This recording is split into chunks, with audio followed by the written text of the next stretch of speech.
Welcome back to the Blindsiders. I am joined here by Dylan and Brian. We're here to break down episode 10 of Survivor 43. We are getting down to the nitty-gritty. Only a couple episodes left before we wrap this season up. And I would say an interesting episode from like a storytelling perspective for me, although kind of a quiet episode again in terms of like kind of setting up this end game. It felt very much like a bridge episode between the last one and the next one, but we'll see. Yeah, agreed. Sorry, I'm back. Hello, people. I think I missed 2 episodes now. If you're watching on the stream, my hair looked great prior to recording, then I messed it up because of science and the way that works. Agreed. Yeah, I think I think the person that got voted out, I wasn't totally expecting to win, even with kind of like the hero arc that they got today. I do think it adds up a little bit of like a nice kind of geopolitical setting going forward, because I think some lines have been drawn even if they don't realize it yet. So I do agree though, two bridge episodes, but overall I'm still liking it. I'm not in love with it like I was pre-merge, but I think we're set up for a good ending. Yeah, was anyone else quite worried when they started to kind of go in like, oh wow, not only did she win reward, but like how amazing, like overcoming everything, and it was like, oh Jesus, okay, I like obviously it was amazing that she did it, but I don't know, it just started to feel like this is maybe her episode, and it was. One thing I will say though. Obviously, her winning was very inspirational, but I also want to give a shout out to production. The last couple of seasons, they just threw them on the remnants of the edge of extinction, I assume. And they're like, this is great. This is where you're staying tonight. They actually built like a very nice, what do you call it, the sanctuary on this episode. So shout out, moving on up in the world. We might not get rewards in like distinct and interesting places anymore, but at least they can make a decent hut. Yeah, no, I mean, obviously, for Noelle, incredible comeback in the reward challenge. Maybe a little bit too incredible, as it definitely seemed to really drive into people's heads, like, oh, no one can really beat her in a jury vote. She's got too good of a story, kind of situation. Yeah.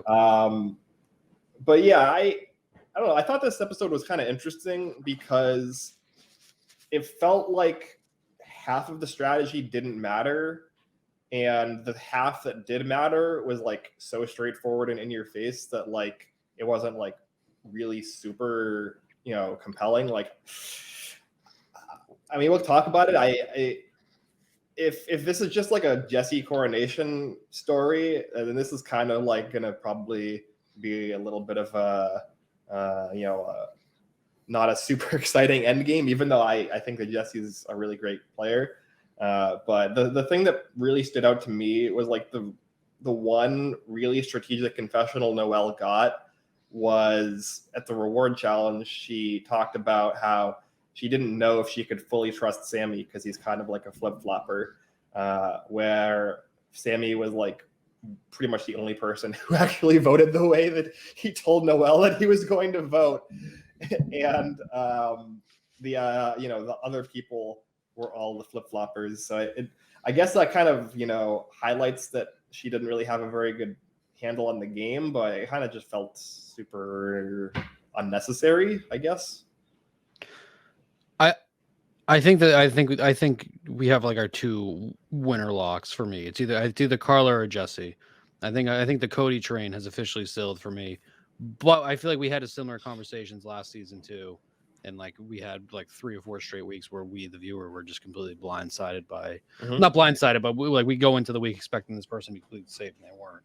So I mean, who knows? Maybe that's like speaking of production, that's their new way of doing things, is to purpose building people up to look like they're going to win, and then making it like a colossal teardown when they're blindsided or something like that. But yeah, it definitely seemed like Jesse's winner episode, especially because they gave him something I really enjoyed, that montage of him setting up the 3 steps of how to blindside someone. I actually really liked that. I thought that was very cool. So that's points there. They clearly showed Gabler talking to Carla for a reason, though.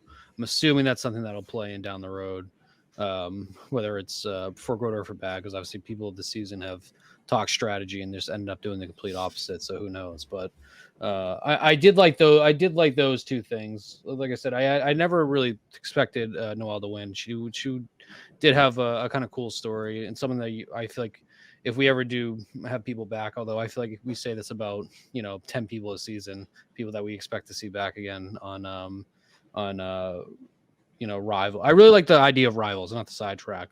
I see it on Reddit a lot. The rival season.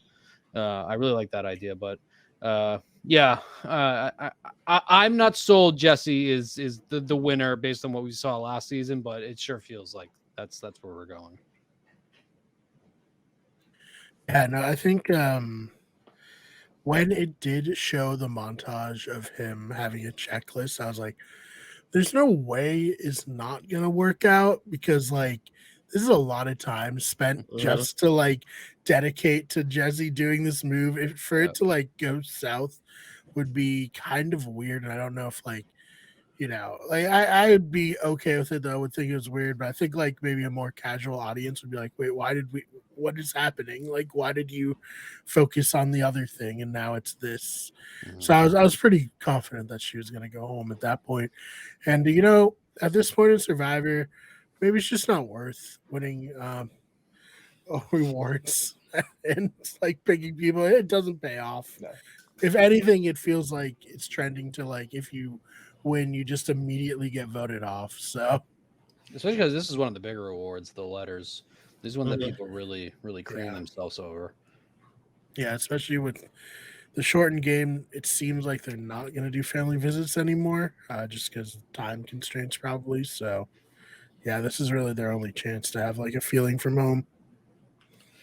Yeah, I mean, I think the idea of not wanting to win individual reward challenges has been kind of thrown around from like at least like the mid-20 seasons, like kind of like Philippines, Caramo, and Blood versus Water, like that kind of stretch. I think kind of started to make that feel a little bit bad strategically, and then you kind of see situations like in San Juan del Sur where a bunch of people win rewards and like give them up to people as like goodwill tokens.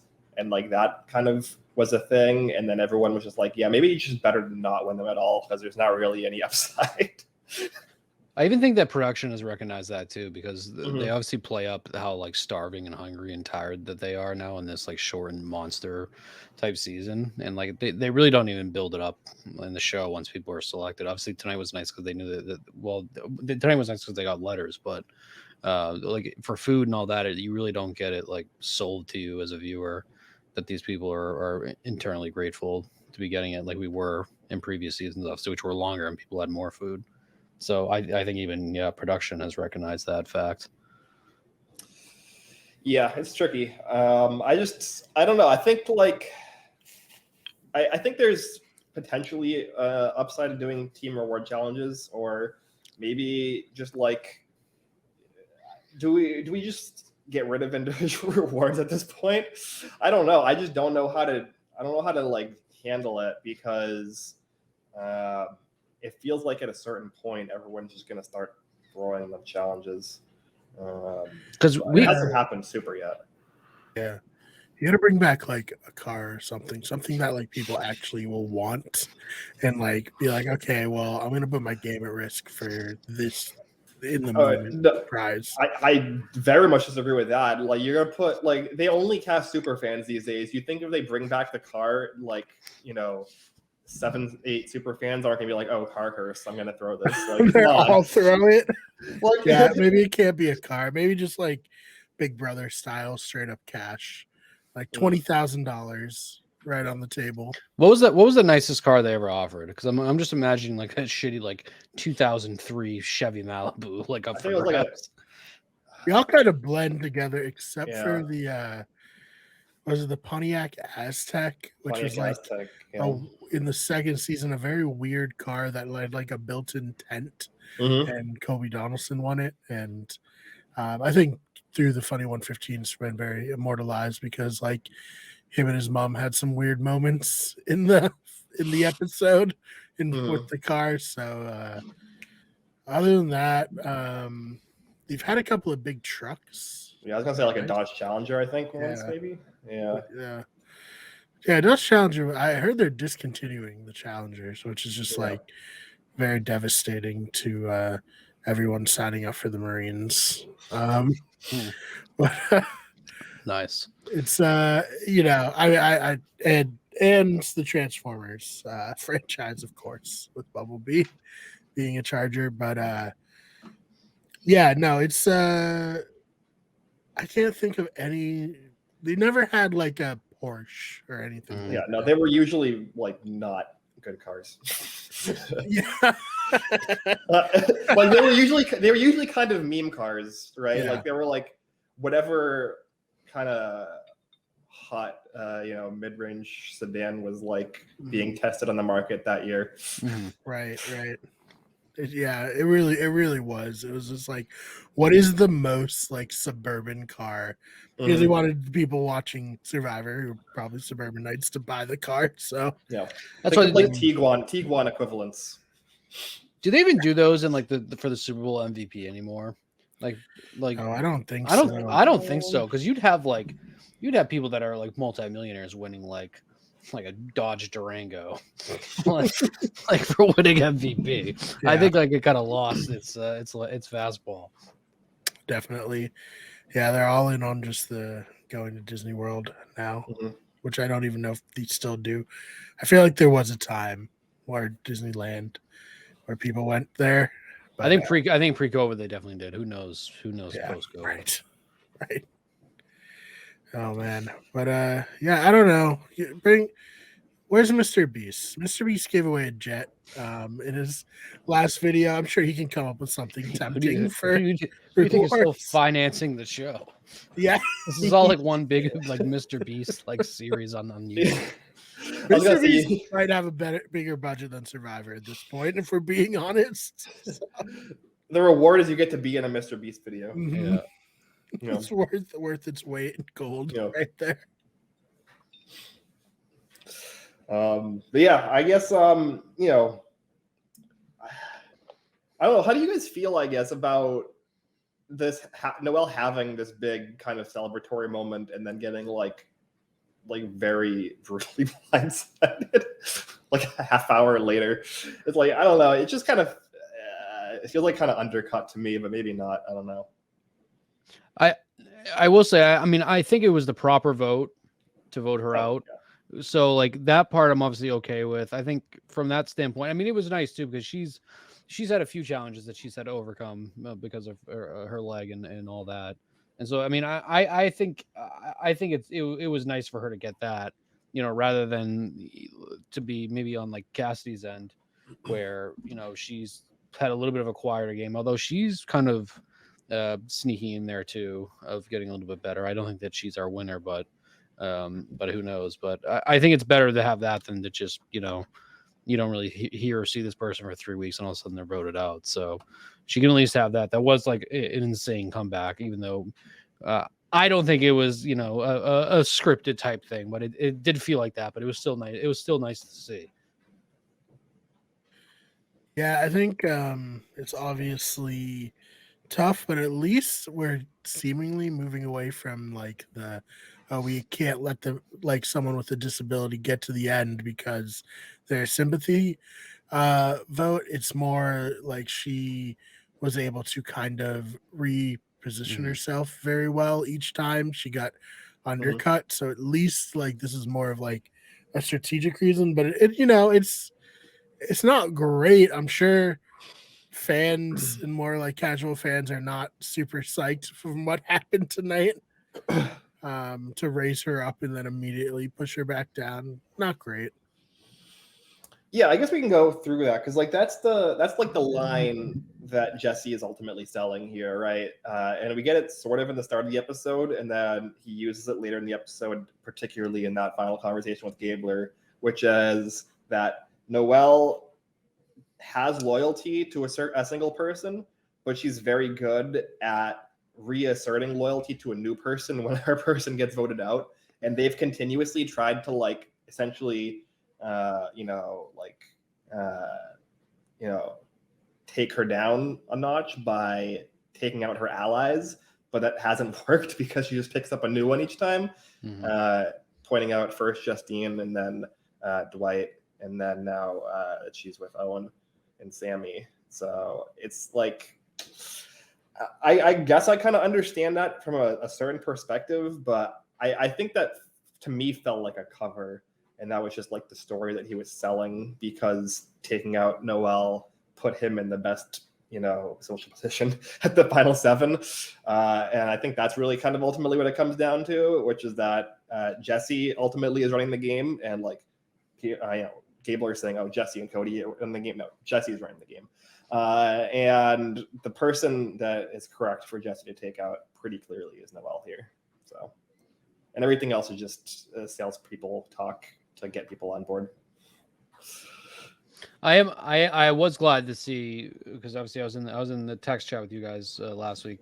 I was very critical of Sammy telling Carla. I wasn't a fan of that at all. So I was glad to see that come back to bite him a little bit this week as well. Kind of the sidetrack with it while I'm thinking of it, because I still thought that was like a colossally dumb move, even though it ended up working out for him.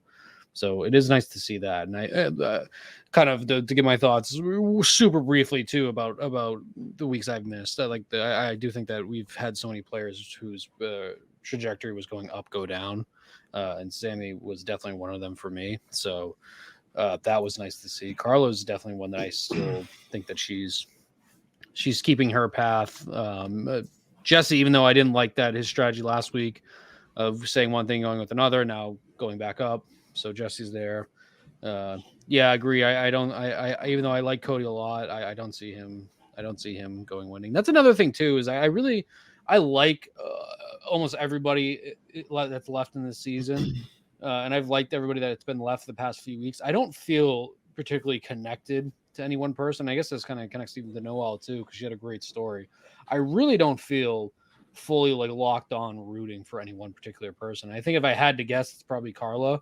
But even then, I'm not like totally committed to her like I have been in the past 2 seasons to 1, 2, or 3 players. I don't like know what that means, or if that means anything at all, but I do think it's interesting that I like each week I find myself, when somebody gets voted out, I'm really just not like emotionally connected to them at all. And I think that this week was a big test for that too. I'm sure there are people that love Noelle and her story and were emotionally connected for that specific reason, but I definitely wasn't one of them. I thought she was a good player, but I have no dog in this fight for who I personally care about winning going forward. So, like I said, I don't know what that means, but it's the first season I feel like I can say that. Yeah, I kind of feel the same way, honestly. Yeah. I think, like you said, it probably Carla is my favorite. It also probably because we didn't do winner pick this season. Doesn't help. But yeah, I was gonna say, Ben, don't let Cody hear you comparing Jesse to a salesperson. He's gonna freak out here. But yeah, no, I agree, Dylan. I think it's it also could be the last 2 seasons. It's kind of been like, oh, if any time someone's out in front, they just get like kneecapped immediately, and then it's like, so what's the point of like getting too attached to any of these people if like the second anyone takes any agency, they're gonna get taken out. Not saying that's 100% what's gonna happen this season, just because it happened the last 2, but I think I personally got really invested in like Omar last season, and like, yes, I love this guy. I hope he wins. He just got taken out before the finale even. I was like, oh, okay, I guess all right. And obviously I like Marianne a lot too. And I was super happy she won. But yeah, no, I think I'm also just kind of like, we'll just see what happens. I'm not gonna get invested in any of these people. Yeah, that could definitely be part of it. But I do think like part of it too is like a lot of the players are just kind of marking time right now. And I think a lot of that also might have to do with what happened in 41 and 42, where people are trying to not be the tallest blade of grass. And that's kind of creating a lot of like very passive gameplay. Because there's a lot of passive gameplay, there's nobody who's like really like super sticking out as like, oh, this person is like, playing this crazy ass game. It's like Jesse obviously would be the closest as somebody who's like, his name has really never been circulated at all, despite the fact that he's like strategically controlled a lot of the game from top to bottom, which is like very impressive, but it's not flashy. So I think because of that, and because he's getting such like an over the top sort of coronation at it, I think that it doesn't really make him rootable. And there's not really like Carla is the closest as in terms of somebody who could challenge him on that, but she isn't really challenging him on that yet. She's kind of just doing a lot of capitulation, and not even just to Jesse. She capitulated to Sammy last week. She previously capitulated multiple times during the merge, and I feel like a lot of the time she's just kind of playing this Sandra-esque, like, if it's not me, then I'm good, and I'll figure it out later if I have to actually do something. So yeah, I'm like, I would say I'm tentatively rooting for Carla too, but I need her to do something to like actually grab the reins of the game.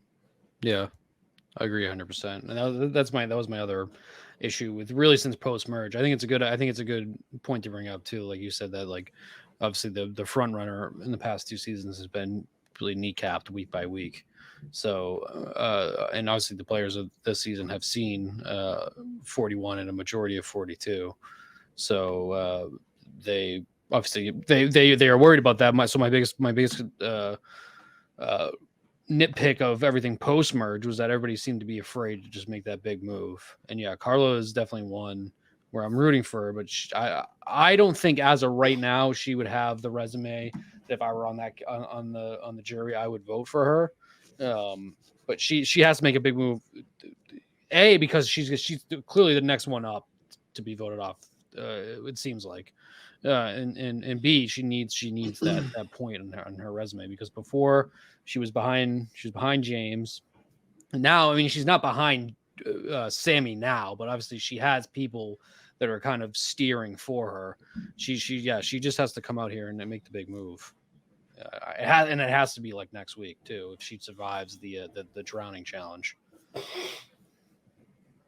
Yeah. I mean, we're running out of time here. We got 3 more votes, like actual votes, and then we have the fire making challenge. So if she's gonna do anything, also we're getting once again near the end of the game, and we have like 3 idols in play. Yep. Very fun. Love it when this happens. Seems to happen all the time. But yeah, that should be interesting as well. Can we get an idol recap? So Carla has 1. And Jesse has 2. Jesse has 2 because he also has Cody's. Yeah, Cody's. Which I guess Cody just never asked for it back. Yeah, he just doesn't care because he has it. Like, even though James and the knowledge power advantage are out of the game now, and it doesn't really matter. He didn't even ask for it back. He didn't ask for it back. So yeah. That's another thing too, is I don't think this particular season has any sort of alliance I've ever been sold on. Yeah. Like even Jesse and Cody, I fully believe, and it's not really a knock on either of them, but I fully believe that either one would turn on the other one if they thought they had to. So I think that's another big thing too, is that literally it's just everybody's just a bunch of mercenaries out there, and I it's not necessarily a bad thing, but I do think it plays into that. Usually you latch on to a certain alliance or a certain player that's driven by an alliance, and it's just not something we have this season. Yeah, no, I think the biggest thing for me, I guess, is like, because of the idols, like I'm saying, like, maybe somebody will make a move on Jesse, right? And we're not just getting this coronation at it, but like, when is that happening? You know what I mean? Like, we have 3 votes and he has 2 idols, so he either has to get blindsided with an idol in his pocket, or he has to get his idol flushed at 7, second idol flushed at 6, and then taken out at 5. If he wins an immunity, he is guaranteed in the fire making challenge. If he just survives the next vote, he's guaranteed in the fire making challenge. If it just kind of feels like the only way that he can lose the game at this point is losing at fire. And we kind of we were, obviously Marianne was not a front runner all the way through the game. But when we got to the end game, after she made the final play against Omar, we basically were like, yeah, Marianne can't lose unless she loses that fire. And I'm starting to feel like Jesse's in that position, but with an even more in your face edit, with an even more like basically further and further out. Because we've been talking about Jesse being a front runner winning the game from like episode 2. Mm-hmm. So like, I don't know. I just don't see the like wiggle room here. We have in the preview Gabler going to Owen and be like, here's our path to the final 3, Owen. But like we also had Gabler in the preview for last week going to Carla and being like, we got to do something about Cody and Jesse. Oh, actually, never mind. This is a completely irrelevant, one-off thing that has nothing to do with the strategy for this episode, but maybe setting up something for the future. It's like, okay, I mean, we're really running out of runway here for like somebody to do something about Cody and Jesse. Yeah, it has to, because that was really kind of just like thrown in there in this episode. It's like, hey, we got to fucking stop these guys. We just go to tribal and everybody voted how they said they were going to. Yeah, it was very anticlimactic, and just like, okay. Because I was waiting. They had that pause. They knew what they were doing. They had that pause before they read the third Noel vote. Of like, I thought for sure that they were going to get the Jesse, and we didn't. Yeah. So, I mean, I guess we'll see. We shall see. Ryan. I did think it was very funny. So during the reward, Noel was like very paranoid about Cassidy and Carla talking about her, and I was like expecting it to be one of those like cut back and like the opposite is happening, but no, cut back and they're like, yeah, we need to get Noel out, and I was like, damn, these girls hate each other this season. They did not get along. This is insane. That's why it's like another thing too that like I understand the criticism about obviously women just being voted off. But if they're not working together either, like it's like it is what's gonna happen? Other women. Yeah. I don't know. That's like a whole conversation that like I understand what people are saying. It's not one that I can get into. Like that. Me personally, I feel like I could argue against, but it is obviously very hot, especially on the Survivor Reddit of women being voted out, like certain tribes being set up purposely to fail them, and like that's not something I can debate on, even though I understand what they're saying. But yeah, they are all voting against each other. I don't know. Every season we hear of an all women's alliance, and every season they immediately fold. It's like a Family Guy. It's like a Family Guy skit. It's tough. It's tough. The shadow of the Black Widow Brigade looms large over the history of Survivor. Yeah. That's also just like an all-time bullying incident too, of like scaring someone to give up their idol. That's probably why. No one wants to be Eric ever again. So no one wants to be invited to finales just to be clowned on for giving up immunity every like few seasons. So I get it for sure, but it is funny how it's just every season. In Big Brother also, just both shows just like all women's alliance is happening and it immediately does not happen. Yeah. I mean, I think that like we've seen like obviously the last few seasons of Survivor, we've had women winners, and we've had a woman winner on Big Brother this past season, which is also very like even more rare for Big Brother to get women winning the game. But in both seasons, or in all 3 seasons, it's been like one woman at the end of the bunch of men for the most part. Like obviously like in 41, we had Heather there as well, but like nobody really considered her Heather as from a viewer perspective to be like a legitimate player who was like in it. And here again, we kind of have the same situation where it's like it's Carla, right? Because like Cassidy's not winning, obviously. Like, you keep forgetting. I still to this day keep forgetting Cassidy's on the show. Like, I was like I tried my hardest to like care about Cassidy, but like she won immunity in this episode, and she still was barely on the show. It's weird too, because like I said, I do feel like she has like some sort of game there, because every time that she does get screen time, I'm like, yeah, good, you know what you're doing, good job. But like then we just don't hear from her for like another like 2 hours of TV. It is very strange. Yeah, it's not quite like Chelsea from Ghost Island, who allegedly was very active on that season and then just got edited out of the show. But it's also not great this season for Cassidy at all. I do think the only time in the show that I really felt like there was a screw job in was when Ben won with I'm forgetting her name, but the one that the lady that should have won. Christy. Christy, yeah, that was the only time I was like, this is very weird. Like this is very sus because like you like it almost seems like they were driven for the army veteran USA baby type win because she like did everything she needed to do to win that season and she still didn't. So that was the only time in the show that I can remember that I'm like, I don't know about that.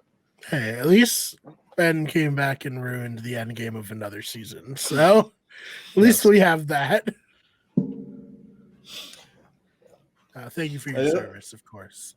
I think this is this a second podcast in a row where we just like clown Ben for no reason? And I didn't bring it up this time. Yeah. I haven't brought it up either time, so don't come after me. Yeah.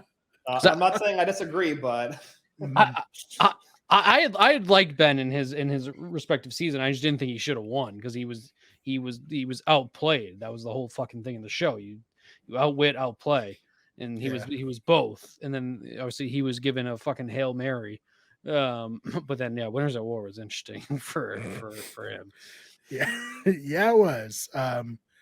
Also gave us all the like we kind of like dealt with Ben and that happening. And then we nearly got like a very similar winner like a couple seasons later, and it was a rough time for Survivor fans. I feel we were going through it, especially fans like us who are very into the strategy element of the show and less into the fine stuff in the jungle element of the show. Yeah, well, I guess like that kind of makes this season a little bit different, right? Because there's not a lot of there's way fewer advantages this season than there were in 41 and 42. Mm-hmm. But it does kind of feel like because of where the three idols are at the final 7, it's like a way more congested end game than the previous 2 seasons somehow still. I don't know. What are your guys' thoughts on more idols with expiration dates earlier and like getting them out before the final like 7-6? I think it's definitely I think it's needed at this point too, because we've seen several seasons now where we just have idols up the fucking wazoo going into the end. And also I don't know, I enjoy the strategy of people trying to sneak out of camp and going to find idols, and I kind of wonder if production's at a point where they're telling them like, hey, there's no idols out there, don't even bother going to look, because we're just going to follow you and record it, we're not going to use it because it's not going to matter. I like that aspect too, because it did make an interesting thing. Of one of my favorite bits of Survivor is when Tony first gets to their camp and he immediately starts running off to go find the idol as like a joke, but also like not as a joke. So I want more of that, because I do think it creates an interesting element of that, like people just completely willing to throw away their game to just start running out there and getting it. Where now like I said, we don't even get any footage of them going to do it at all unless they're out there looking. We know for a fact they're going to find it.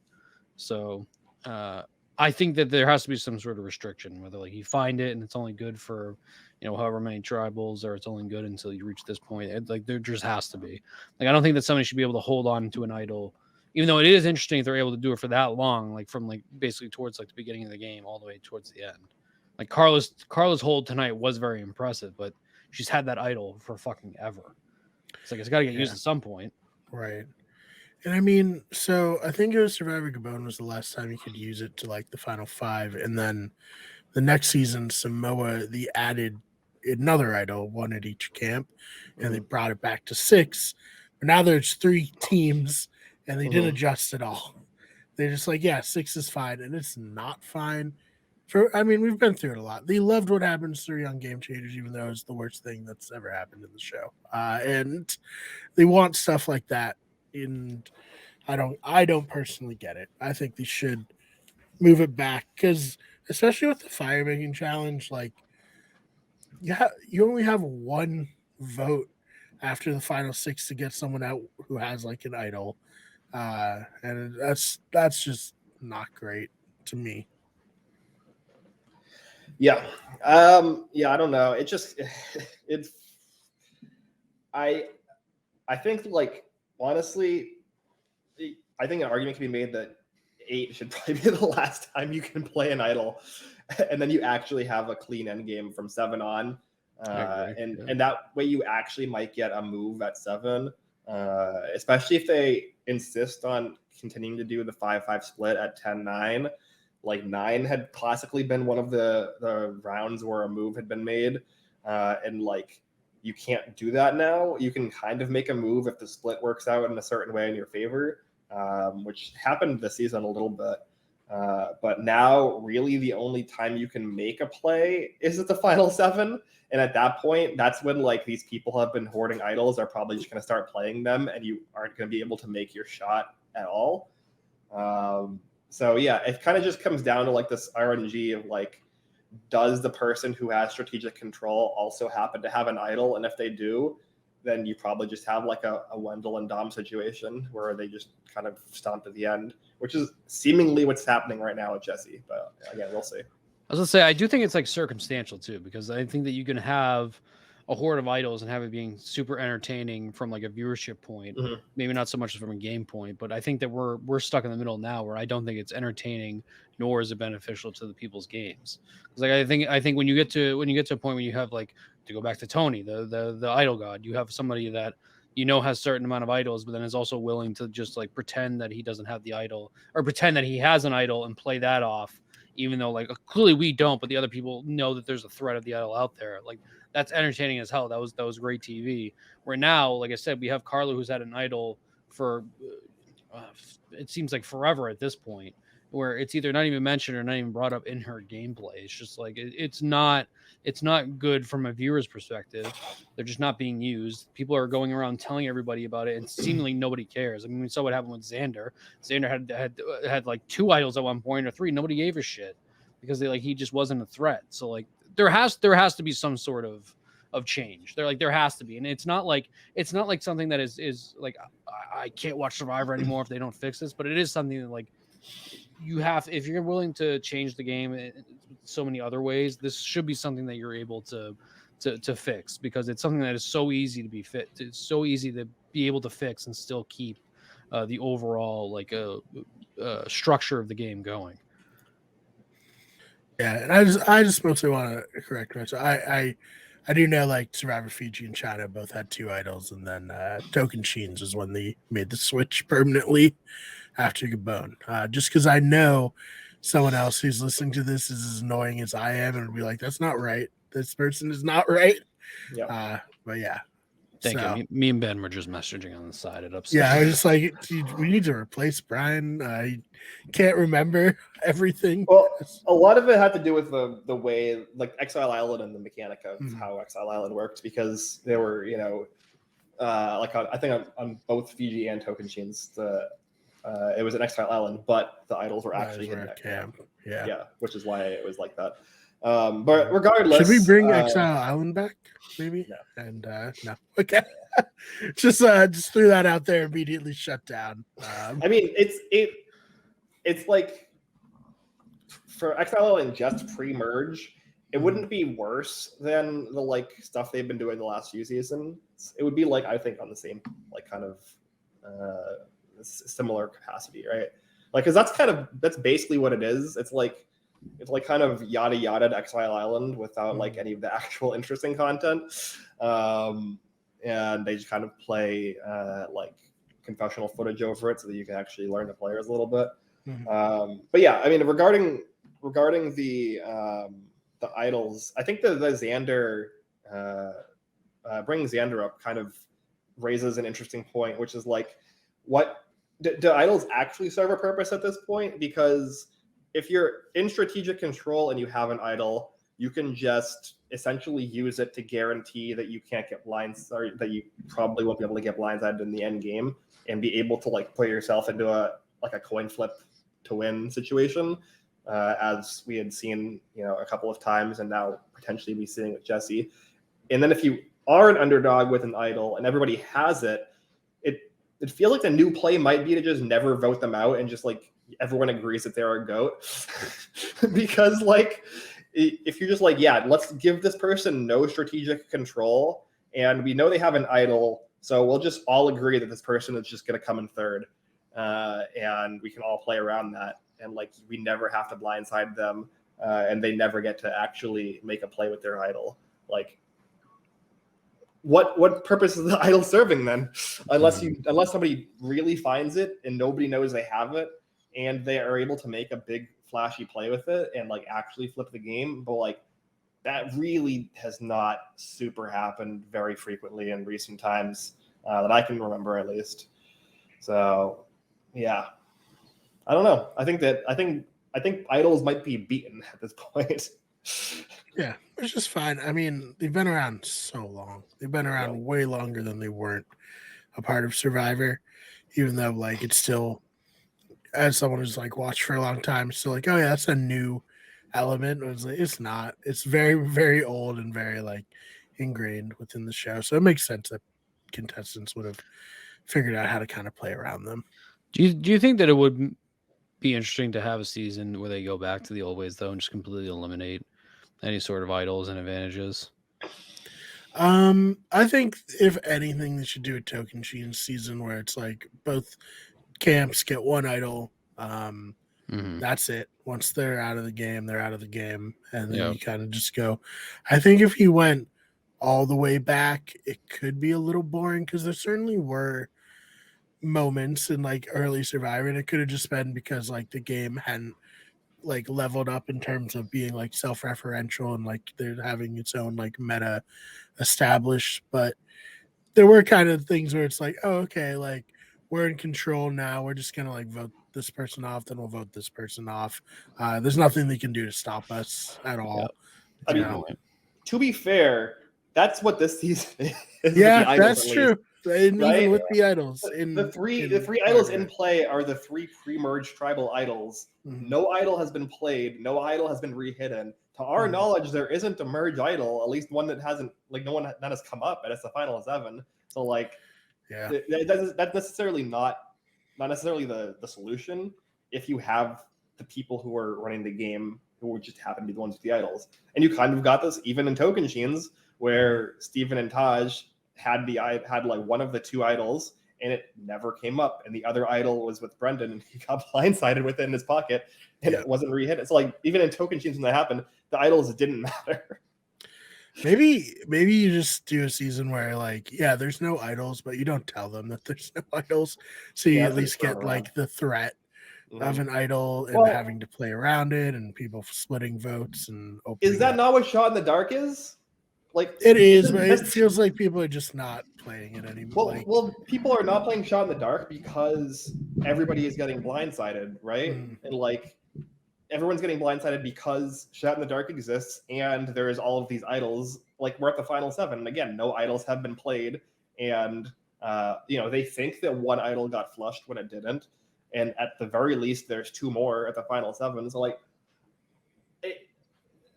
I think just having, like, if they want to keep Shot in the Dark, I don't think they will at this point because they're barely even mentioning it through this entire season.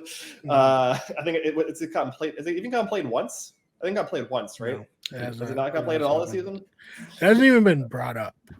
Did it get played? Did it get played in the very beginning? No, it hasn't. I think no. Gabler threatened to do it and he didn't. That's right. Yeah, you're right. Gabler threatened. That is literally the only mention. The only time it's been brought up this season, I think. Yeah. Yeah, he's like, I'll just play my Shot in the Dark, not worry about this. It's like, okay, but you don't need to do that. Yeah, I remember that now. Yeah, so that's but like if they want to do a season with no idols and tell them that there's no idols, so they don't have to designate a bunch of camera footage to them searching for idols when they don't have to. They could just tell them there's no idols, but they keep the Shot in the Dark, right? As we've seen, nobody's doing the Shot in the Dark, right? It's basically having very little strategic impact other than forcing blindsides. So like they get to have their cake and eat it too, and not have us head down into the final 7 of a game with 3 idols in play, 2 of them in the pocket of the person who's running the game. And if they did that, I think maybe you increase the odds slightly. If there's no idols, you make it a little bit more tempting to take a shot on. Yeah. Or well, I mean, we have like things like the Michelle Fitzgerald coin flip as well, where it's like you can do a coin flip to either lose your vote or have individual immunity for the round. Like maybe stuff like that. I don't know. I just don't. I feel like idols have been just solved. I'm personally surprised it took over 30 seasons for them to, in my opinion, be completely solved. But at this point, it seems to be the case. Part of it probably because everyone or like people have a better idea of where the idols are because of the way that they've been implemented. But I think part of it is just like people can't shut their mouths anyways, so it doesn't really matter. Yeah, I don't know. Not our problem to fix. This is on Survivor Productions, so I don't know. I don't have anything else to add. Do you guys have anything you wanted to talk about that we didn't? I've said my piece. Predictions for next week. I didn't watch the preview just because I wanted to make sure I had everything set up. Was it crazy? Is it the Great Challenge in the next season? Yes. The next episode? Drowning. Yeah. It's the put the face in the grate and drown. Yeah, that seems like an unpleasant challenge. I don't think I would love doing it personally. And it was a clip of Jeff saying like you got to earn it, and it's like someone drowning, something like that. Yeah, like Carla is like barely conscious. Yeah, Jeff loves that element of Survivor. Loves torturing the contestants. It looked like the grate, because like usually the strategy is like you put your hand over the grate or like through the grate and use it as like a snorkel. But it looked like the grate was more of like a kind of a chain link fence. That's horrible situation. No, so you couldn't really like put your hand through it and use your thing as a funnel. I think it was rope. Was it rope? Maybe it might have been. I don't know. I was only like half paying attention, but it didn't look like. It was not like a cage. It wasn't. It didn't look like people could use their like. It didn't look like anyone was doing the snorkel thing. So, yeah. And then the only other noticeable thing from the preview was a clip of Gabler going to Owen being like, "This is how we get to the final three." It's like, okay, Gabler. This is how we win. Yeah, it's like, okay. I mean, like maybe I guess like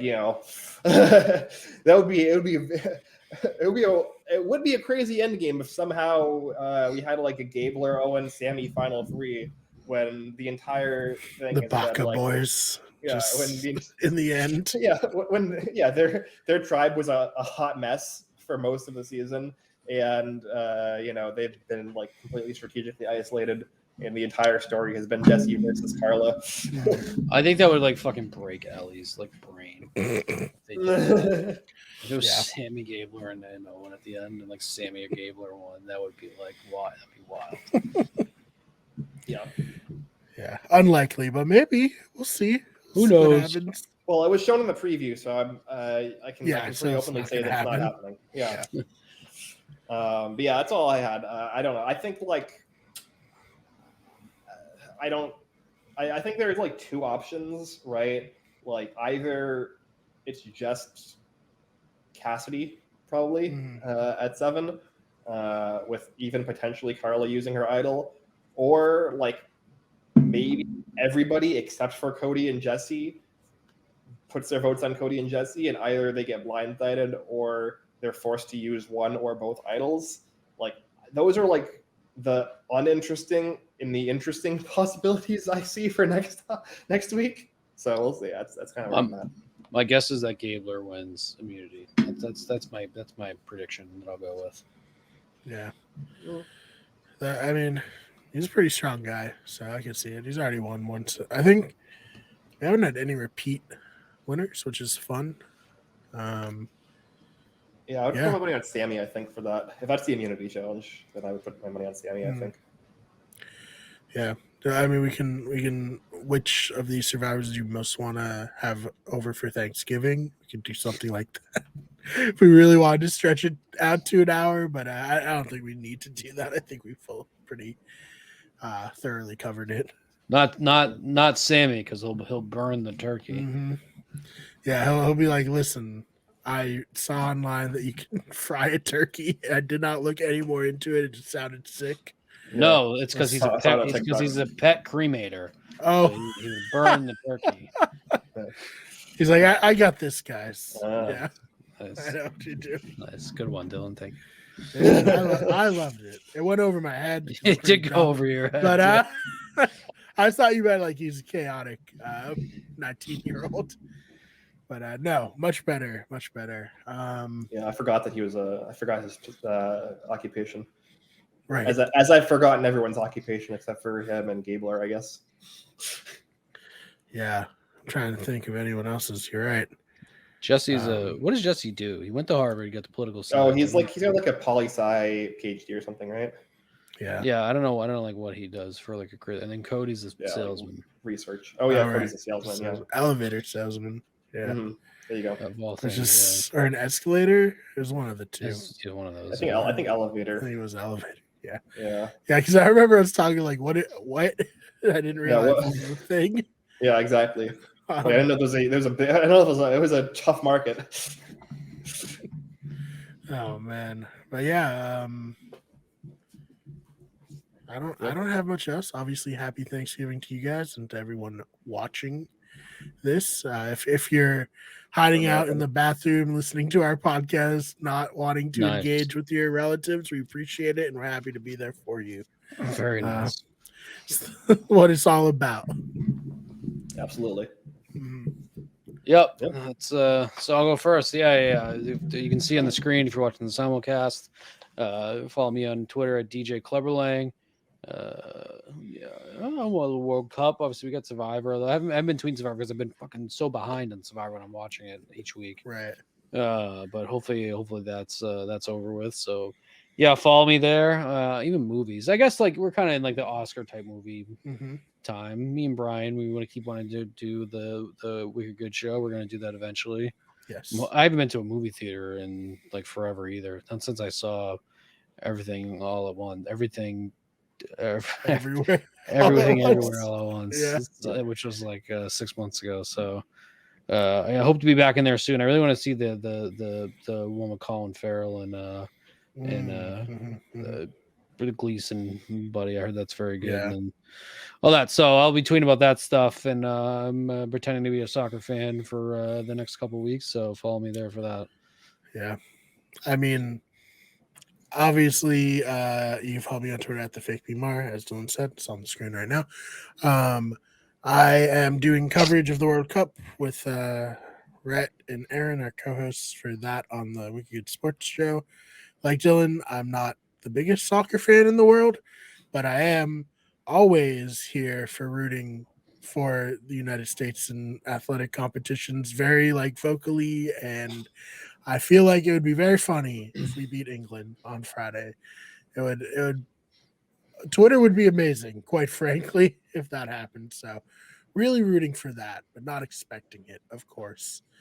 Other than that, like I said, Wicked Good Sports, almost every day, get a new video on that. I have some ideas for videos on the main channel, youtube.com/Wicked Everything. So check that out also. And yeah, I think maybe do some streams of raids for the new Pokemon on our Twitch channel, twitch.tv/Wicked Everything. I'm really enjoying the new Pokemon. It is glitchy for sure. I've heard, yeah. A little embarrassing that the biggest media franchise in history releases a game like that, but it's also very fun. So it's like, well, I guess I can overlook this. Yeah, just quickly jump in before Ben signs us off too. I also created a TikTok, and I have been like I've made 2 videos so far. I made a video ranking Leonardo DiCaprio's top 5 performances, and people did not agree with me and did not like it. And they were very vocal about it. It's the one I got the most ratings on so far. So also follow me there. But yeah, and then I want to stream some COD soon. I've been yes, let's do some COD. Yeah, let's pick a day, fucking commit, and go for it. Either COD, Warzone, whatever. I'm in. Sounds good. Yep. You can follow me on Twitter for now, I guess, at right. Ben Sharon. I made a Hive account, which was the the trendy thing to do for the last like week or two, and everyone was panicking that Twitter was going to collapse into a black hole, which it still might do.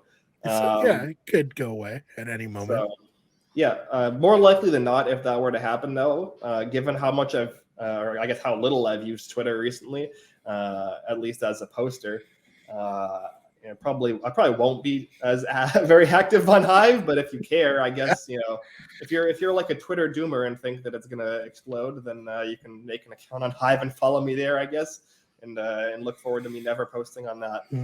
Same at, right? Yeah, same exact at. I got in early. I have to make sure that I have to reserve my name on every social media. Yeah, I made one as well. I made at Brian Marr, Brian with an I, of course, and then Marr, same as this. I want to be the real Brian Marr for once, not the fake one. Not for your bullshit. Yep. Otherwise, I guess we'll be back in a week to talk about the final 7. We only have 3 episodes left in this season, and then we're going to be wrapping up. Yeah. Yep. And then maybe I know Brian is saying maybe we'll bring back influencer chat. I want to do the circle. Yeah, I want to do 5. influencer chat. Yeah. I love the circle. I think it's a great reality show, and I really enjoyed doing that. So, yeah. We did get good numbers in the first 2 seasons. So. Should announce it here so I hold myself accountable to it. Because if I don't, I would very easily just be like, well, it's fine. I think the issue with the last couple seasons was they were in very uncomfortable times for us from a podcasting perspective. Yeah. So one was or like the I think season 4 over a year ago at this point. Because I think it was like when BB 23 was ending and BB or when Survivor 41 was starting or something like that. I don't know. And then the other one was like during Celebrity Big Brother, and we are already doing a podcast. So it's just like season 5 is coming out in January, right, or end of December, or something like that. So like it'll be when we're not doing anything, anyways. Yeah. So hopefully that will make it so that we can actually potentially talk about the season, because I do like the circle. I'm a much bigger fan of the UK seasons, but the US seasons are still fun for the most part.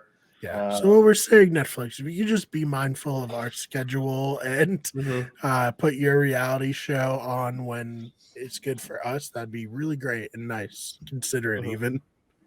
Yeah. I mean, I think I probably would have liked to talk about the mole. So maybe if a mole season 2 happens, we can do that. Or if Brian wants to binge the mole season 1, or Dylan wants to binge the mole season 1, we could talk about that as a one-off. But there's a lot of stuff we can do between Survivor 43 and 44 here. There's also Big Brother 10 and 14 coming to Netflix, which are 2 good seasons as far as I'm concerned. So definitely check those out if you're interested in Big Brother and you want to check out what it's about without fully committing to an entire summer of crazy Twitter and watching live feeds and stuff. I think it's a good introduction with those 2 seasons.